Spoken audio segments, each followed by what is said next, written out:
Сега, смразяващи снимки следват. Смъкнали сме ги от електронното издание на Разградския вестник Екип 7. За какво става дума? Мистичен силует, забелязан от присъстващите на снимката и от снимащия в последствие. Вижте горе. И ви чета сега. 2 снимки разтърсиха хората в Исперихско през последните дни. Направени са от Искрен и Марика Събеви. Случката е от 10 ноември. Около 20 часа младото семейство решава да посети с приятелите си и с 2-годишната си дъщеря Ая местността Сборяново. Времето било топло и приятно за нощна разходка. Правят си до входа на тракийския град крепост Хелис и до чешмата край стъпалата на светилището на Демир Баба Таке тези кадри.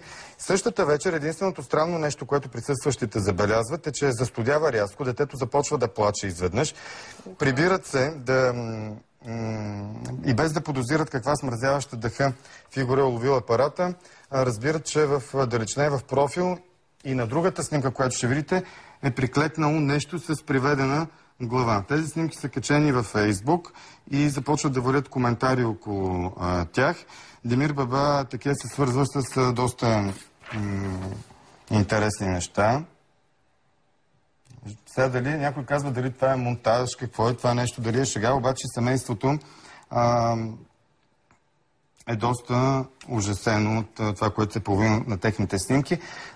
Историята е от Разградския вестник Екип 7. Виждате силуета. Иначе за Железния баща из Боряново, където са направени снимките, има легенди от хилядолетие. Това са едни от най-старите творения в фолклора на българския народ, които датират от преди Христа. Така че...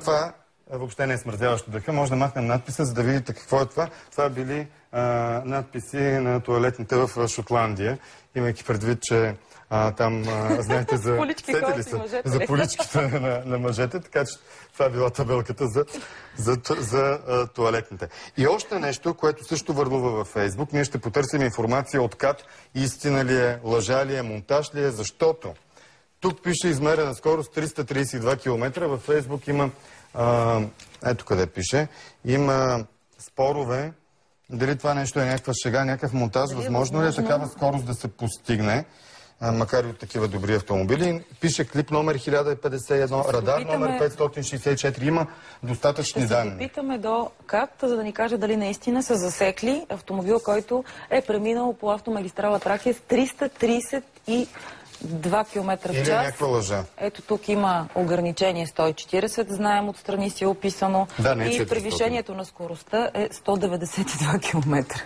Дали това е вярно? Ще потърсим информация. Има достатъчно данни на това копие.